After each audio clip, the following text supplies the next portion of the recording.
Hi, this is Chris of Wilson Wildlife Sculpture, and today I'm going to talk about wood carving, the difference between wood carving, sculpture, and art.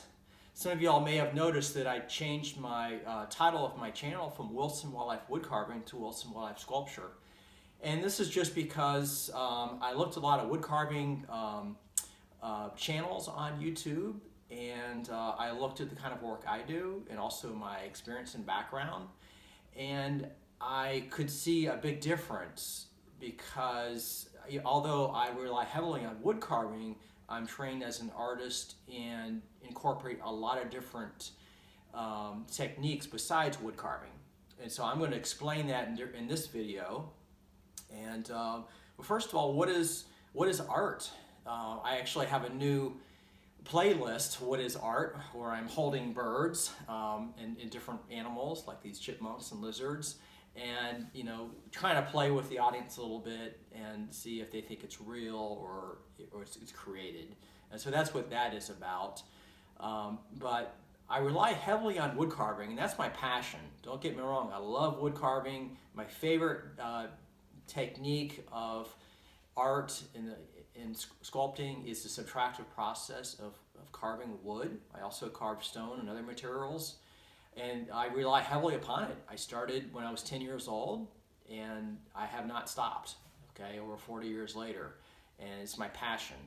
Although I use a lot of different processes in my work, from additive, fabricating, welding armatures and metal. These leaves are all metal, this branch.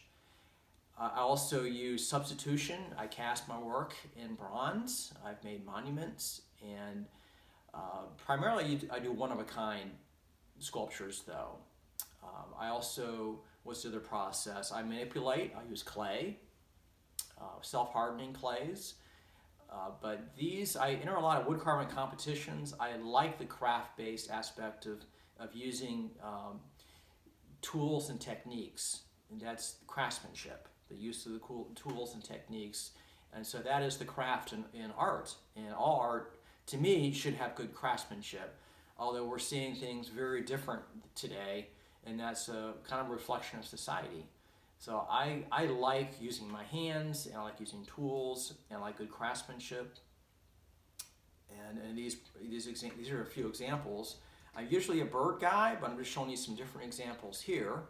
The lizard's carved from one piece of wood.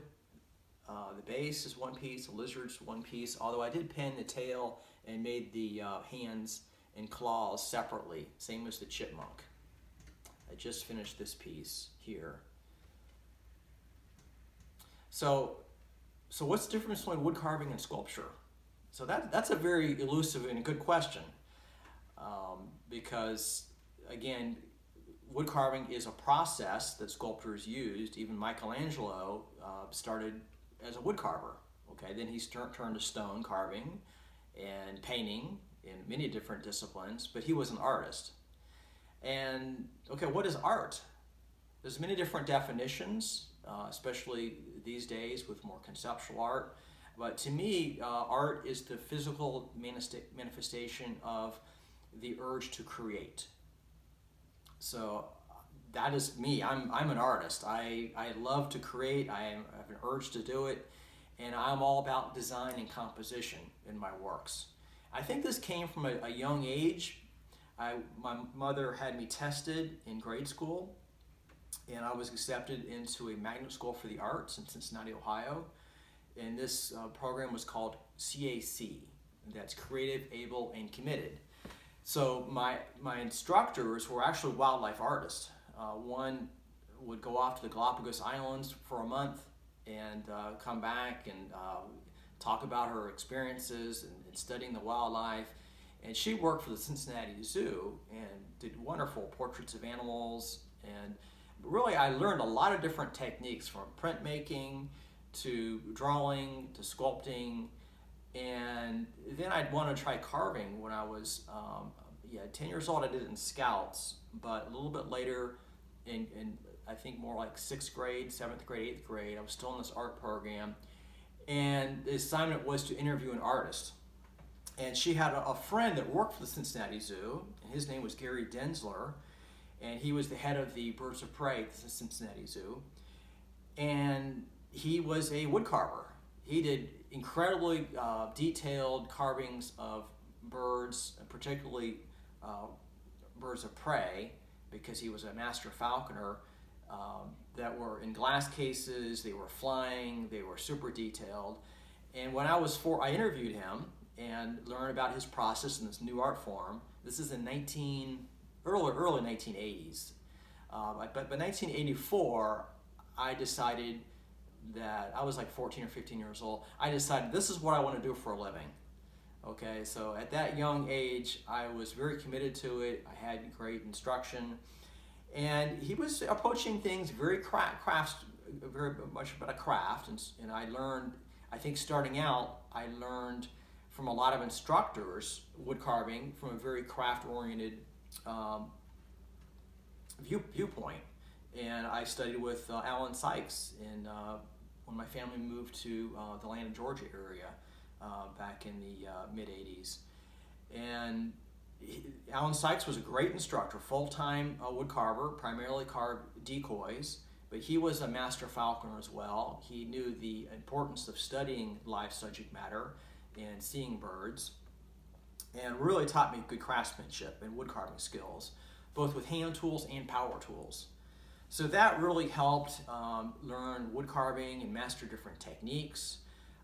Again, I was doing birds back then, not so much other animals.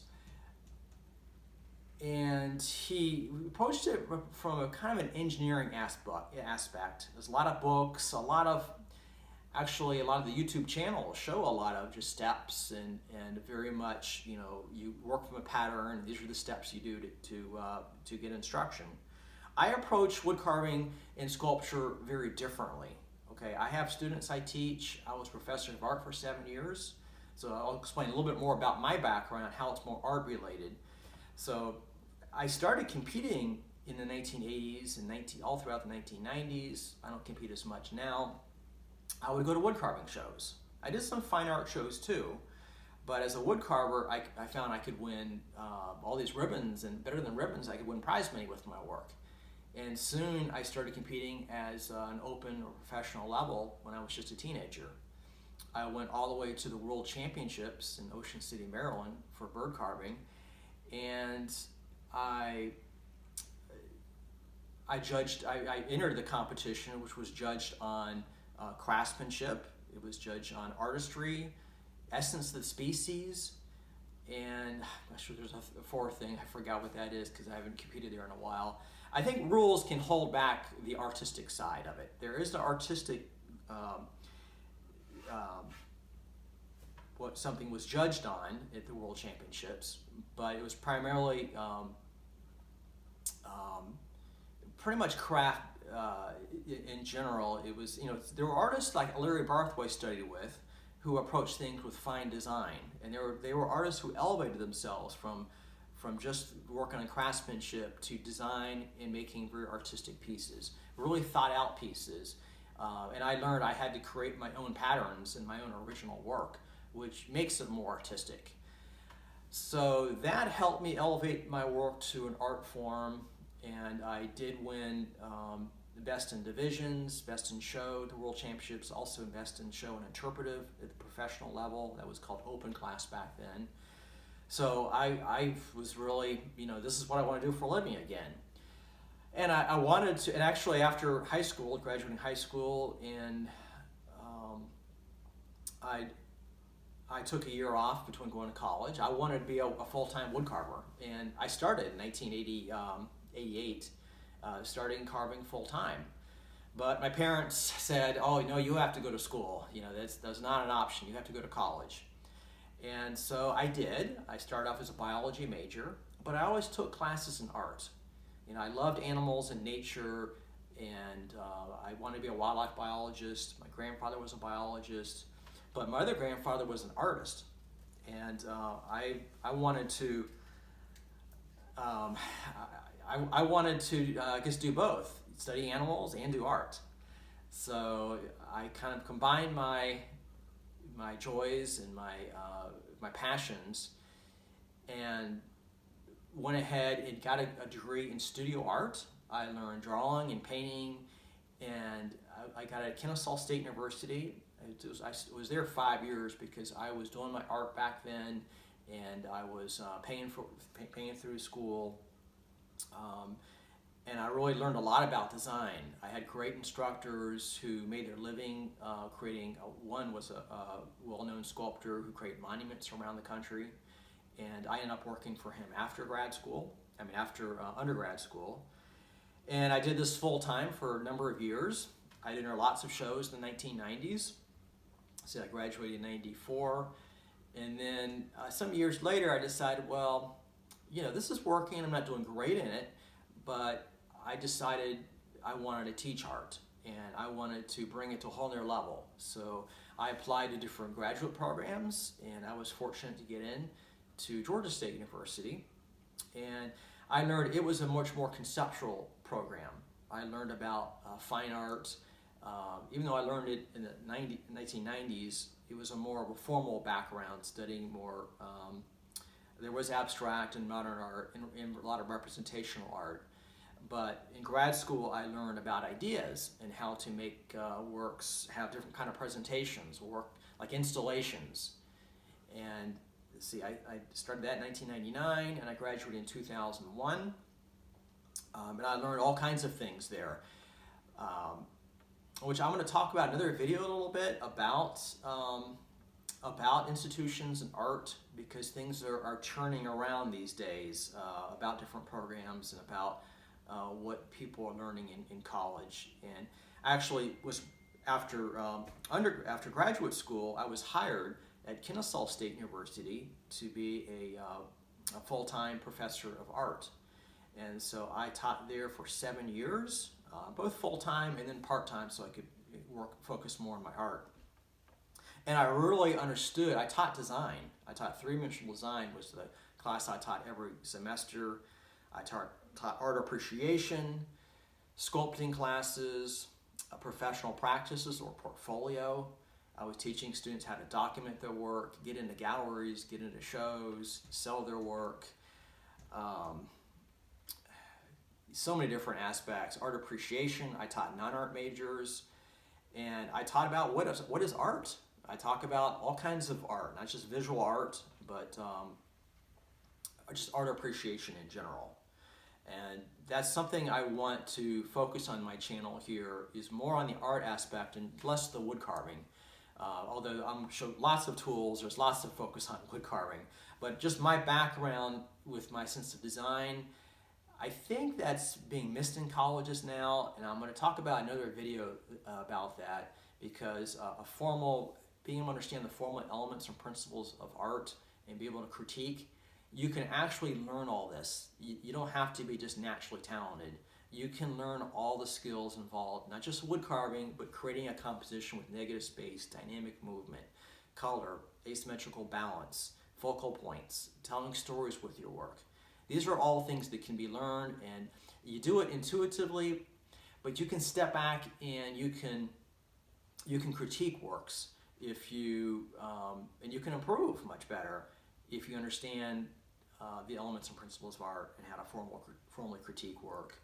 Also, it's important to have critical analysis and understand your concepts and interpretation of your work. What are you trying to say with your work? This brings wood carving to a whole other level. Today, sculpture is a lot of concepts, both personal, concepts about what's going on in the world, issues, and so art relates a lot to society. I believe a lot of art is crazy at the moment now. You see a banana on the wall with duct tape that's selling for hundreds of thousands of dollars multiple times. Just crazy installation art, and that's called conceptual art. That it's all about the idea, and it's not about craftsmanship or beauty or anything like that.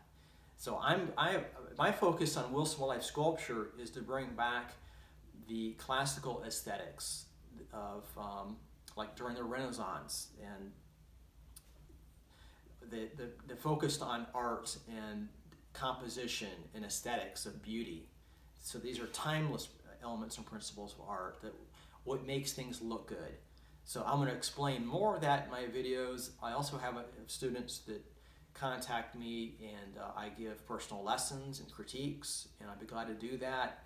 I think I'm going to set up a Patreon page if people are interested in learning from me, so I can critique their work and I can really improve it, because I have lots of students who ask, or just various people who want to get into it or want to improve.